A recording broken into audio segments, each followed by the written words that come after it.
Hello guys, লোগোর নতুন এপিসোডে আপনাদের স্বাগতম। আমি আছি উলসন সাম্বুন। শুরু করছি। আজকের লোগো হবে সাটাল বয়েস। তো এইখানে এস এবং বি দিয়ে আমি লোগোটি তৈরি করব এবং এইখানে দেখেন এর জন্য আমাকে এস এবং বি আলাদা করতে হবে। মূলত আমি ফন্ট দিয়ে আইকন তৈরি করব। ওকে, এইখানে আমি ফন্ট দিচ্ছি, একটি ক্রিয়েট ডাউনলোড করে দিচ্ছি। ক্রিয়েট আউটলাইন করার পর এটুকু আনগ্রুপ করে কাছাকাছি দিয়ে দিব। ওকে, এখন আমাকে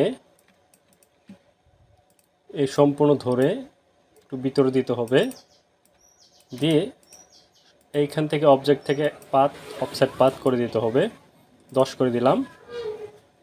10 করে দিয়ে এটা একটু আরেকটু কাছাকাছি দিয়ে দিই যাতে আমাদের কাটতে সুবিধা হয়। পাথ ফাইন্ডার থেকে আমি কেটে দিচ্ছি। এটি উপরে রাখতে হবে।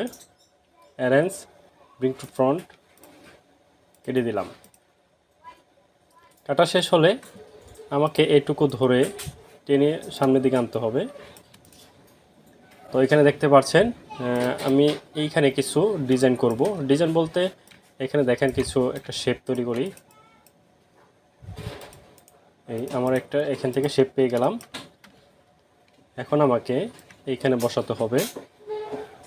এর জন্য আমাকে এই জায়গা থেকে কিছু অংশ এই পাশে দিতে হবে। এটা ধরে এখানে বসাচ্ছি। ওকে, এখানে দেখতে পাচ্ছেন সুন্দর করে হয়ে গেছে। তো আমার এখন এইখানে নিচে লেখাটি দিয়ে দেব। একই ফন্ট রাখবো, আমরা ছোট করে দিয়ে দেব। ক্রিয়েট আউটলাইন করে দিয়ে এখানে নিচে দিয়ে দিচ্ছি।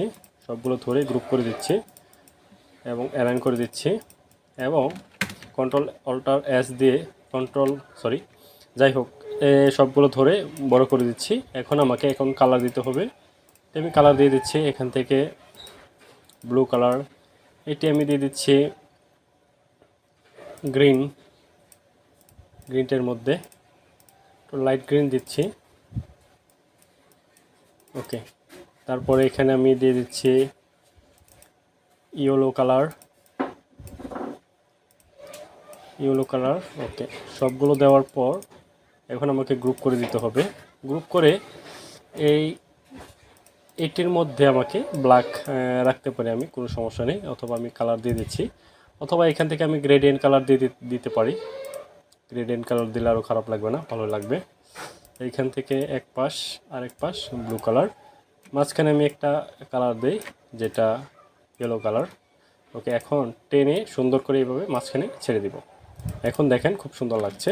তো আশা করি বুঝতে পেরেছেন। যদি ভিডিওটি ভালো লেগে থাকে অবশ্যই একটি লাইক দিয়ে শেয়ার করে দেবেন এবং আমার চ্যানেলে যারা নতুন তারা সাবস্ক্রাইব করে পাশে থাকা বেল আইকনটি বাজিয়ে দেবেন। ধন্যবাদ সবাইকে।